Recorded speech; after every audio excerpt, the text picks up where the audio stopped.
It wasn't supposed to turn out like this. Something changed along the way, and now we're here. Before the rays of sunlight breached the window, Kudzu is awake. The raccoon hasn't been awake for long, just long enough for lucidity to set in. That's also when he pinpoints the difference in the air. The earthy smell that comes with living in a desert is there. However, it's drowned out by the unpleasant notes of tobacco. Lazily, his eyes pry open, rapidly adjusting to the still dark room. As suspected, this isn't his bedroom. It's not even his own home. He attempts to shift, but like a seatbelt, something binds him in place. Kudzu doesn't have to look to know that a certain wolf is holding him, spooning him. His face heats up at the thought. They're in Leo's room. He's laying in bed with Leo Alvarez, who is thankfully fast asleep. The high fades quickly. It wasn't supposed to turn out like this, he concludes. Carefully, the raccoon entangles himself from Leo's grasp and slips out of bed.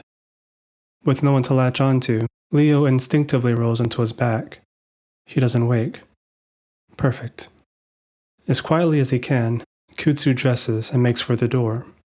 Once outside, he doesn't cross the dirt road to go to his own home. The raccoon has far too much to parse through. The events of last night, Leo, and whatever comes next. He needs to figure out the best way to navigate this situation. So, he opts to follow the road instead. The rate of his heart increases, and so does the pace of his steps. A morning jog to clear his mind. It's just before dawn. His sharp vision safely navigates him across the rugged desert terrain. Despite his nocturnal inclinations, he has a fondness for this time of day. No noise, no distractions, no people. It's why he moved to Echo, after all, to escape the dangers of city living. In retrospect, Kudzu has accepted that moving to Echo was a miscalculation. He had the right idea about small town living. The problem is, he picked the wrong town. In Echo, the air is foul, the water is barely drinkable, and the friendly faces have long since shied away. This town is a husk, held together by dust and government pennies. That fact is represented in every abandoned house Kudzu jogs past. However, that isn't the only thing that turned Kudzu's opinion of Echo so sour. It's mainly what he's seen over the last year or so. A different type of decline. The town had grown quieter, and there was less work to do in town hall. So, Kudzu filled his day by expanding his garden with non-native herbs and vegetables. A chore, but a rewarding one. Being home more often also allowed Kudzu to notice another pattern. Well, more like a disturbance of a pattern. Leo's weekly schedule was predictable to the point that it became background noise. He'd leave for work in the morning and return home in the late evening, routinely pausing to greet Kudzu whenever both neighbors were outside. This went on for months, until one day, the wolf stopped leaving his house. The wolf's front door only opened once a day, when Flynn, the town clerk, knocked. Based on their interactions at work, Kudzu knew Flynn had a prickly personality. That is to say, he wasn't surprised when Flynn stopped visiting Leo entirely, only a few weeks later. And well, Kudzu couldn't leave it be. The wolf's ranch-style house was beginning to fall into disrepair, and he didn't want to see another house in this town go to ruin. So, the following evening, the raccoon crossed the dirt road. It took a few knocks, but eventually the door opened. Kudzu was met with shaggy, untrimmed, red and white fur, and an unfocused glare beaming down on him. His mind went blank. He couldn't tell if Leo had lost or gained weight. All he knew was that the wolf looked different. Hollow. He decided to start with a basic greeting. Then, he asked the wolf what's been going on and how'd he been. After a stilted pause, Leo finally spoke, stating that he hadn't been feeling well. There was a tension to his words, so Kudzu jumped ahead in his script and made an offer to help the wolf fix up the house. Nothing special, Kutsu thought. He waited for the wolf's laggy response, and to his surprise, Leo accepted. From that day forward, a couple times a week, the raccoon crossed the road. Some days, it would be for a simple chat. Other days, he would drop off leftover food. All that mattered to Kutsu was getting the wolf to open the door. Soon enough, glimpses of Leo's true personality began to shine through. The version of Leo that generously helped Kutsu unload his belongings when he first moved to Echo. Smiles and jokes the whole time. This was progress. A month later, Leo started working again. To anyone in town, Leo would have seemed fully restored. Kutsu, however, knew something about the wolf had changed along the way. He just didn't know what. That was until yesterday. The ranch-styled house had been saved. It was hard work, but Kutsu and Leo tackled it together.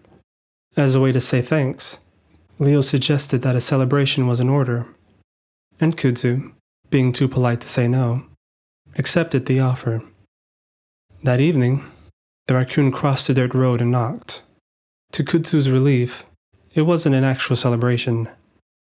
It was dinner, and he found himself feeling anxious for a completely different reason. Leo had cleaned up. His red and white fur was trimmed and well-groomed. The shirt the wolf wore teetered on the edge of being too small and clung to his large frame. Kutsu wasn't sure if this was meant to be a date or if Leo was overtly trying to get into his pants. Honestly, it didn't matter because whatever it was working. So Kutsu lowered his guard and sat at the table with the wolf and ate the protein-heavy meal the wolf had prepared and drank the wolf's expensive alcohol. Kutsu was always certain that Leo was interested in men. Despite the wolf's masculine demeanor, there were indeed signs. However, Kutsu's assumptions go back to the day he first met Leo. While helping Kutsu move in, Leo recounted a story from his high school days that featured his childhood friends. Leo shared great admiration for his friends, especially the otter. Kutsu liked proof, but he could tell that the wolf and the otter shared some kind of romantic relationship. It showed on Leo's face whenever he spoke the otter's name. Chase. And that's when the dominoes began to fall. Kutsu made the final connection. That's why Leo stopped going outside. He had been lonely. And it all made sense. It all made sense in a way that sparked in the raccoon's mind. Kutsu doesn't remember the specifics, but back in spring of 2015, Leo's friends were supposed to visit Echo. The wolf had seemed so excited, practically over the moon. What Kutsu does remember is that Leo's friends never made it to Echo because of car trouble. Considering the wolf as a certified mechanic, that must have stung really bad. And in the years since, Leo's friends still haven't visited Echo. Do they even call him? Kutsu wondered. Does Chase?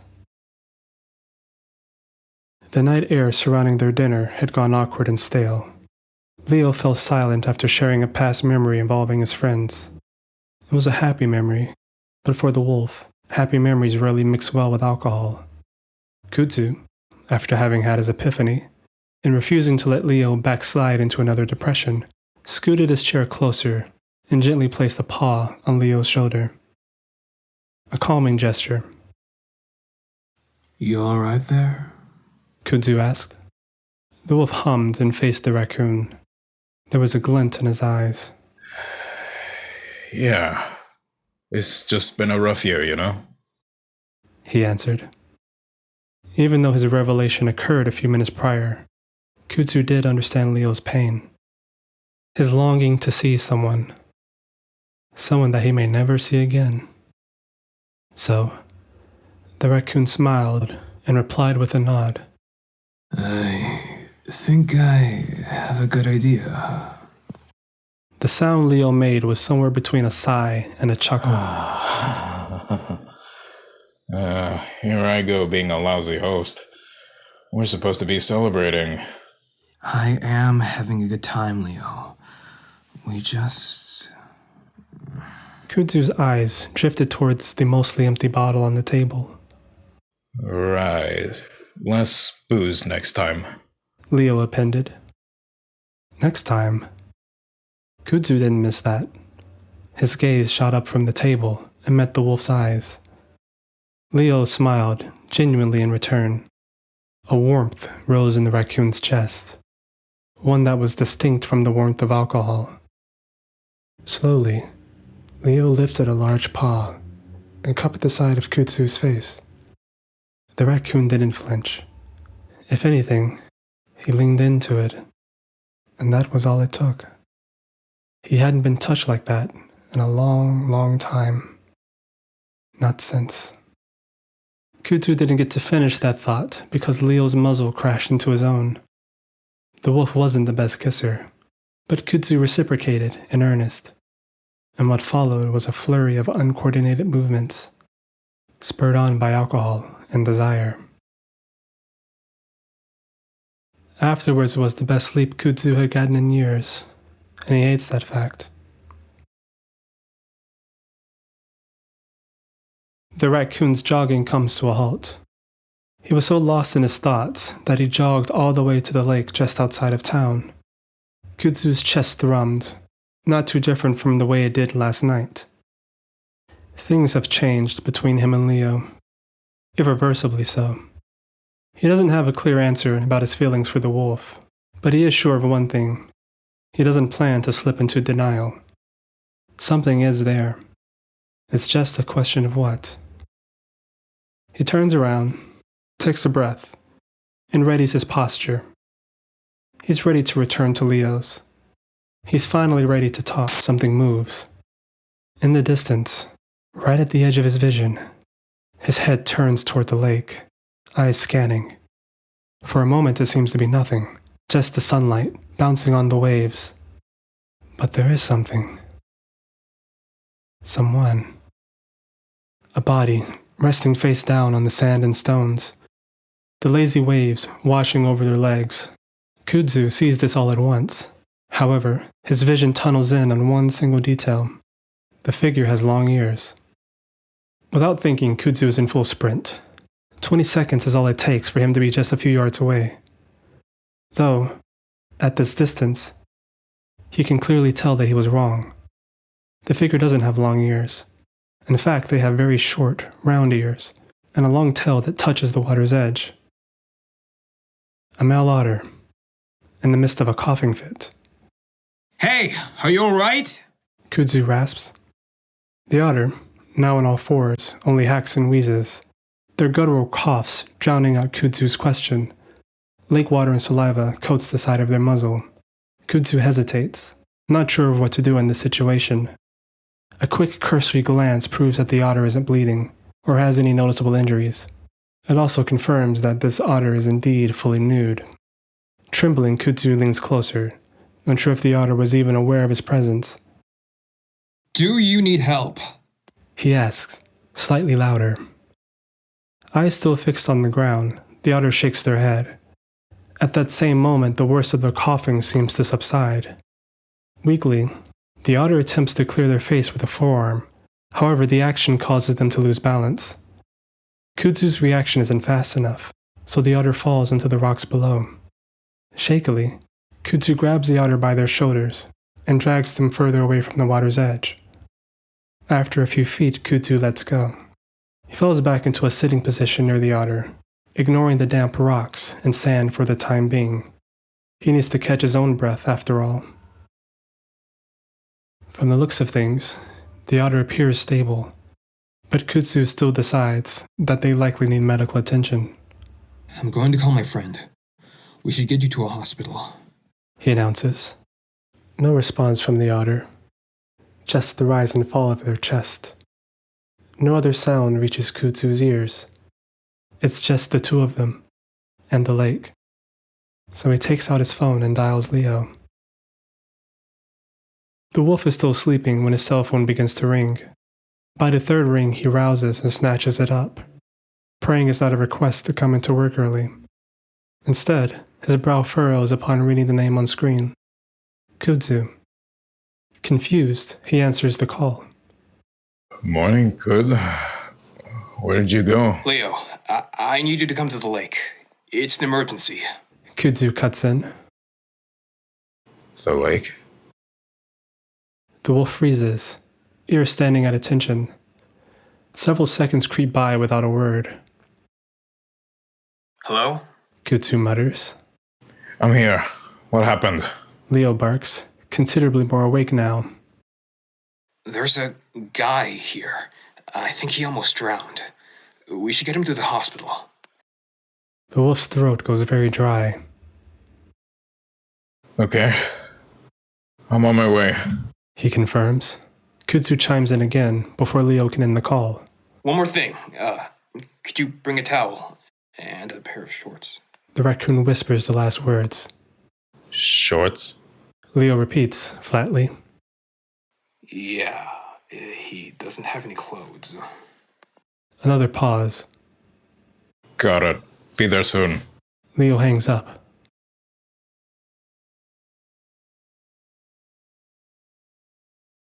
Kudzu stares at the screen until it goes black. Leo?